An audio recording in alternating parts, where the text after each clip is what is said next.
Empati katanya belum ada. Sebenarnya harusnya belum ya. Ya kan? Iya. Oke, kita lanjut ke value empati, tapi aku pengen satu volunteer untuk menggambarkan lagi seperti biasa apa sih hubungannya sehat berdampak dengan Pilro dengan value sehat. Siapa? Udah lupa tuh value antusias. Ayo, kalau enggak saya. Ada nggak yang mau nantang Mas Rifki?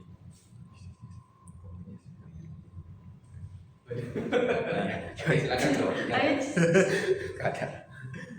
Ini harus selalu kita ingat supaya apa sih yang kita bahas itu hubungannya kemana? Supaya kita kerjakan sehari-hari dan tahu selalu kemana. Saya deg-degan ya. karena ini di konten ini. Tapi kayaknya ini lebih viral ini. Lebih gondrong. Iya. Karena unlisted kan videonya.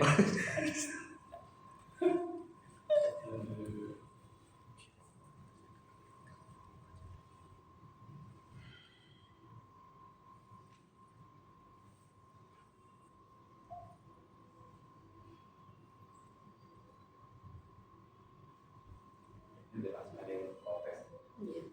Protes.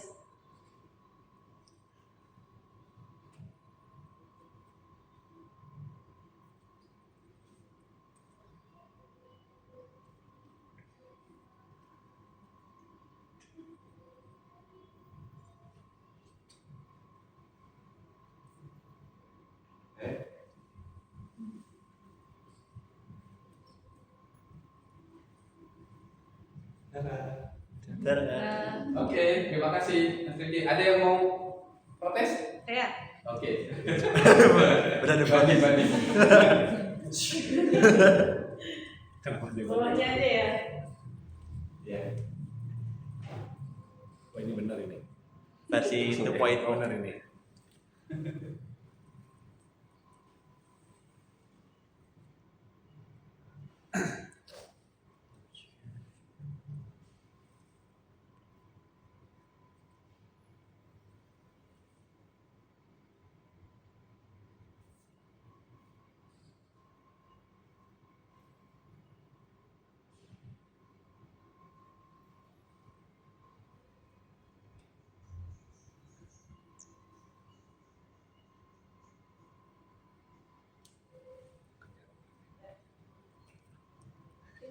Oke, thank you.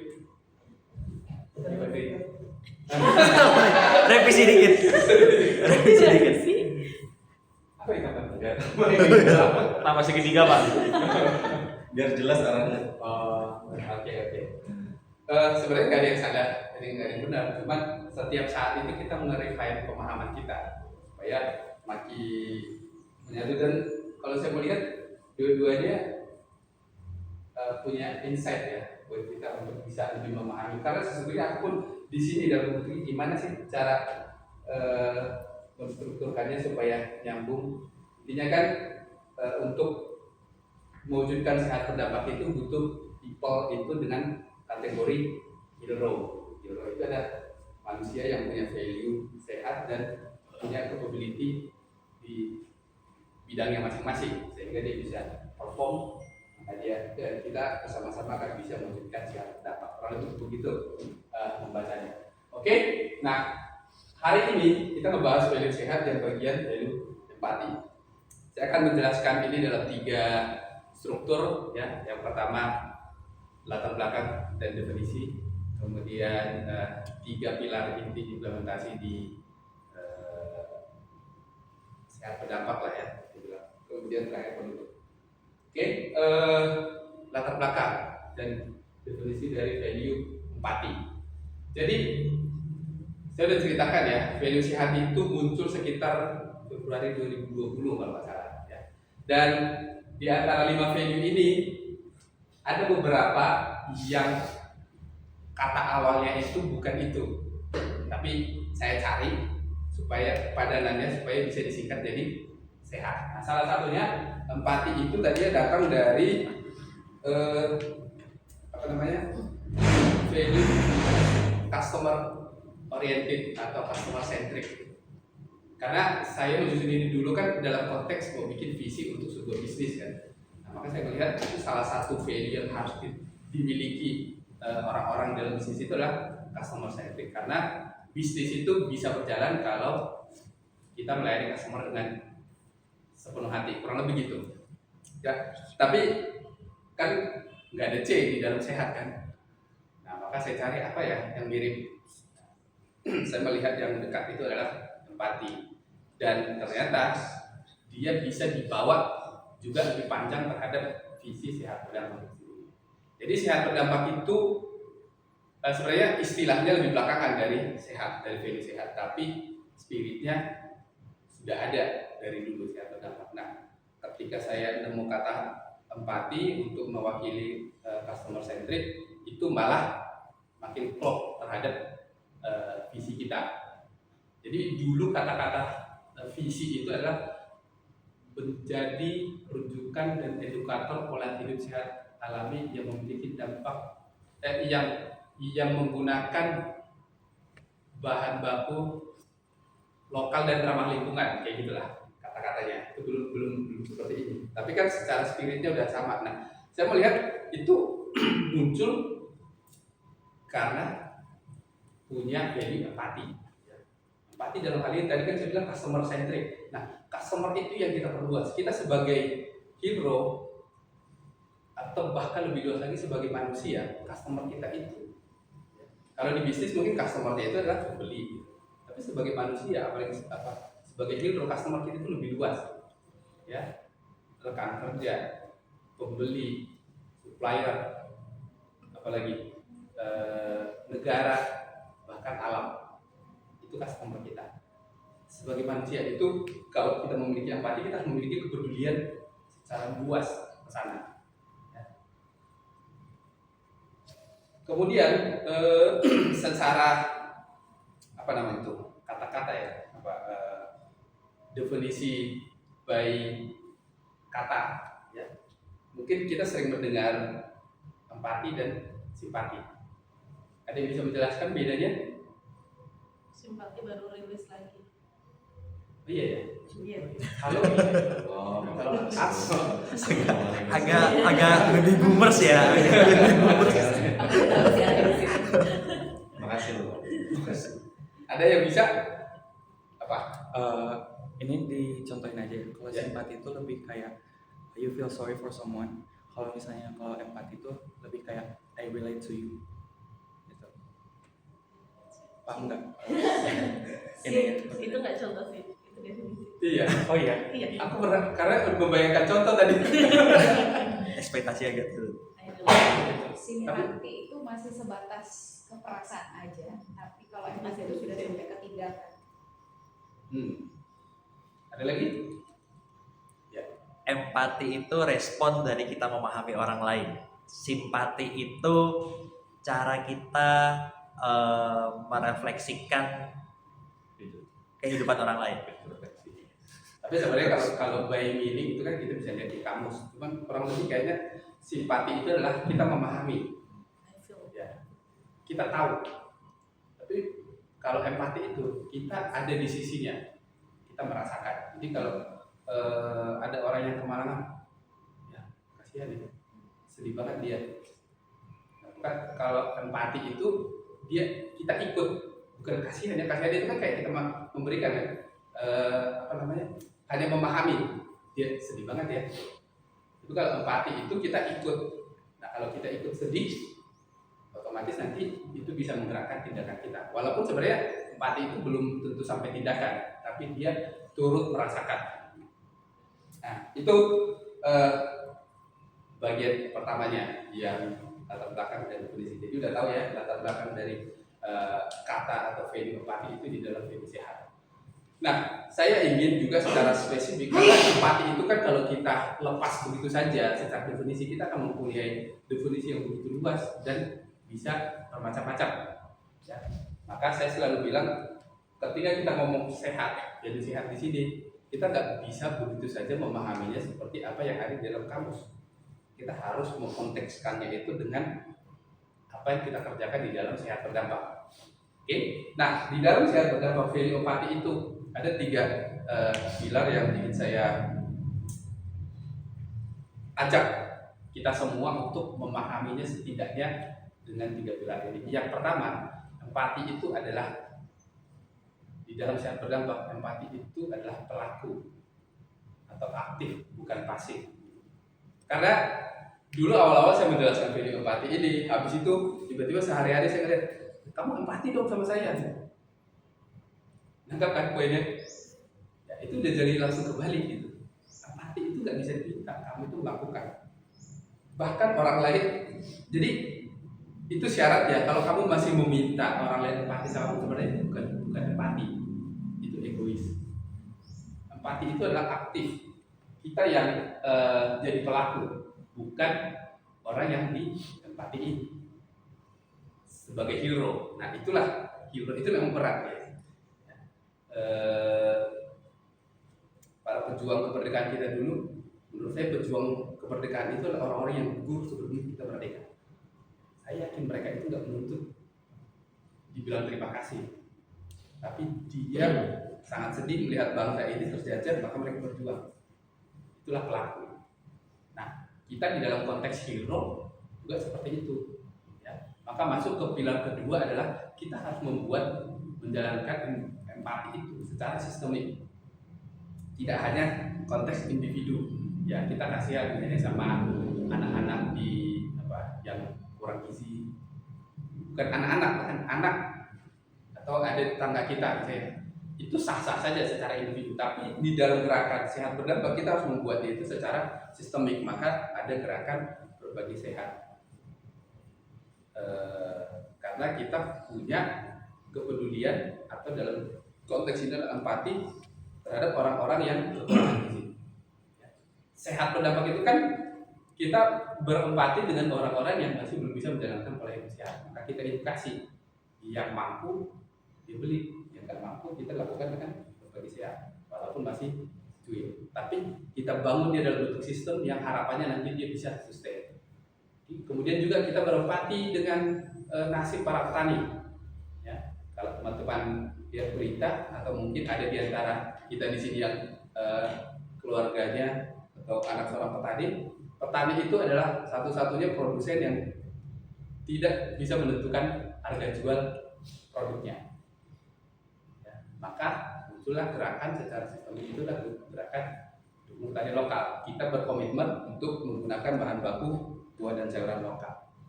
Kemudian juga kita tadi berempati terhadap alam.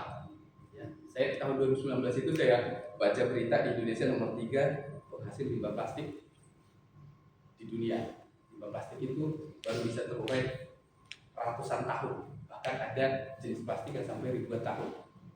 Sementara plastik itu baru ditemukan baru di abad 20 masalah. Artinya belum 100 tahun plastik ditemukan dia sudah menggulung. Artinya plastik yang dari plastik yang dulu awalnya sampai sekarang itu belum terurai.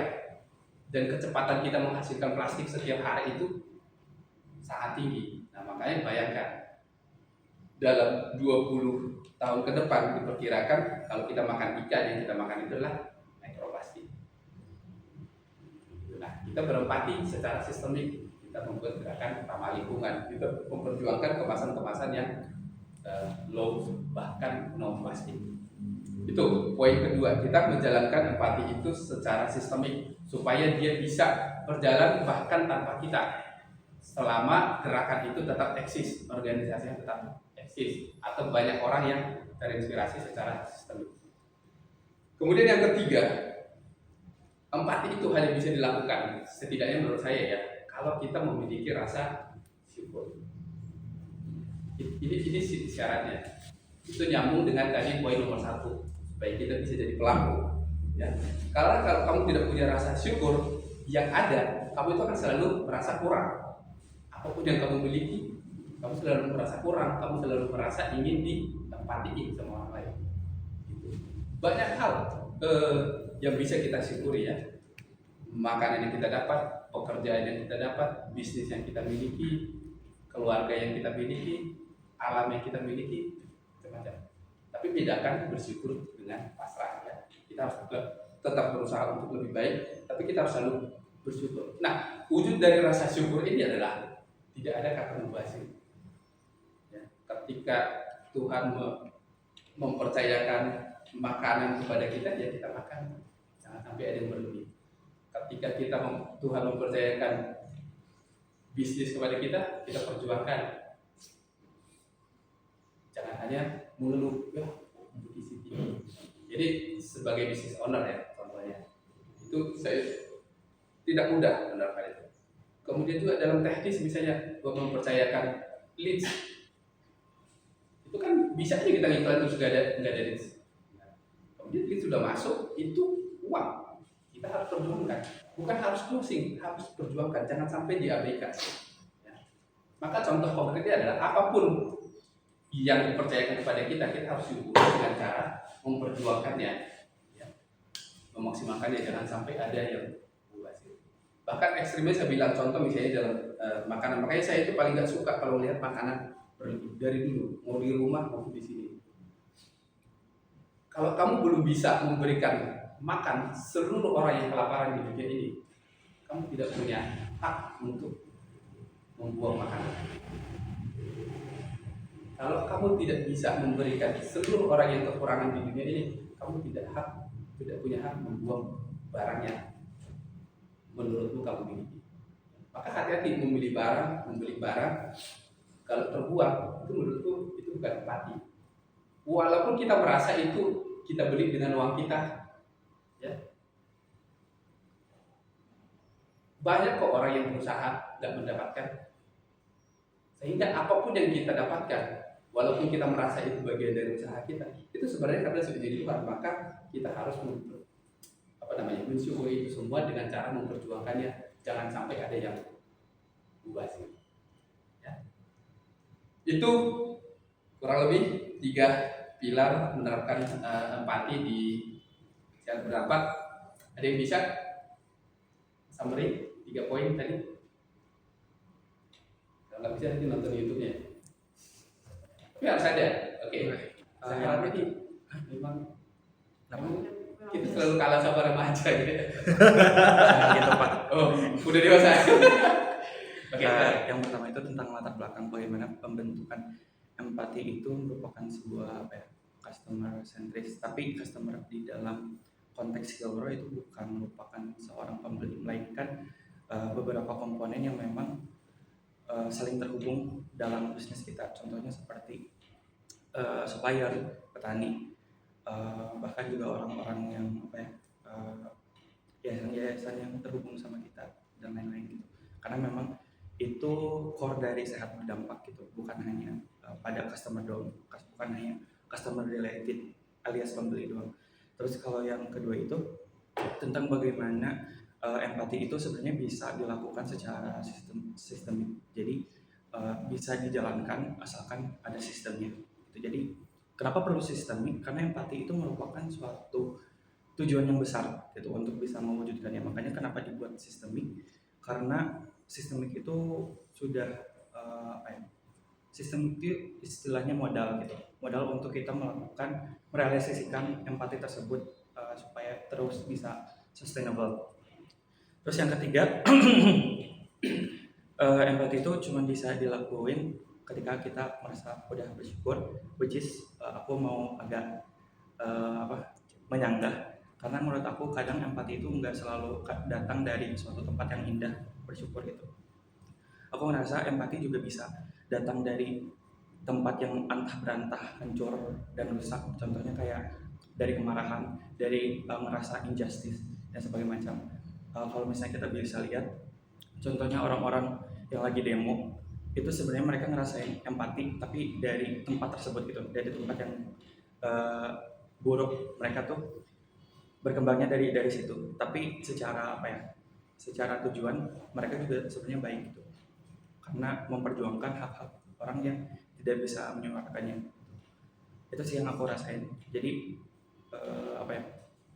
empati itu emang bener-bener salah satu komponen hidup yang kompleks banget. Jadi kalau misalnya kita bisa lihat lebih dalam dari suatu perbuatan orang, itu kadang kita bisa melihat kira-kira motif empati dari mereka itu apa. Thank you. Yes. Terima kasih banyak Zahra, dan sangat menarik dari poin yang bersyukur itu ya. Jadi memang benar, bersyukur itu bukan harus dari tempat-tempat yang indah, tapi tadi misalnya kenapa dia mau demo? Karena dia menyadari kan, dia menyadari dan mampu memikirkan bahwa ada injustice. Itu dia bersyukur di situ, karena nggak semua orang mampu memikirkan itu atau mau menyadari itu. Definisi bersyukur itu adalah apapun yang dititipkan sama Tuhan, termasuk pemikiran, termasuk kesadaran. Ya. Jadi kita nggak perlu ngejudge orang lain, tapi karena kita mendapatkan pemikiran itu, memiliki kesadaran itu, maka kita memperjuangkannya. Jadi dia berjuang itu bagian dari rasa bersyukur dia memiliki kesadaran itu. Oke, ada lagi? Oke, silakan. 3 poin yang tadi kita coba tangkap. Satu, bahwa empati itu sampai merasakan, bukan sekedar memahami.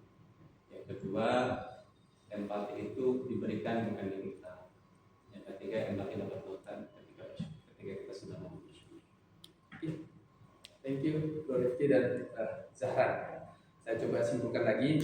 Ya, di awal itu tadi saya mendefinisikan atau ceritakan latar belakang dan definisinya. Kemudian 3 pilar yang saya ajak kita bersama untuk mengimplementasikannya. Yang pertama adalah jadi pelaku, kemudian jalankan secara sistematik, kemudian bersyukur di segala hal yang kita miliki. Itulah dasar kita menjalankan value empati. Ya, dan saya ingin menutup dengan quotes dari teman saya. Nggak tahu ya menurut dia temannya banget. Ini namanya Steve Jobs. bukan, dia kayaknya kurang empati.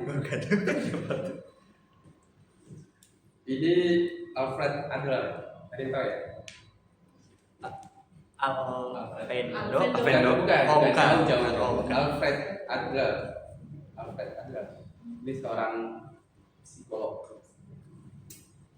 Empathy is seen with the eyes of another, listening with the ears of another, and feeling with the heart of another.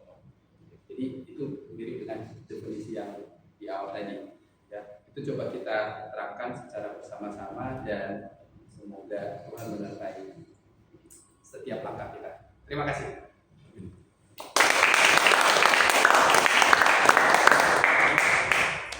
Oke, terima kasih Bapak atas pemaparan dari value empati. Dan sebelum kita tutup, aku ingin memperkenalkan satu kawan baru kita, Pak Ira. Silakan memperkenalkan diri.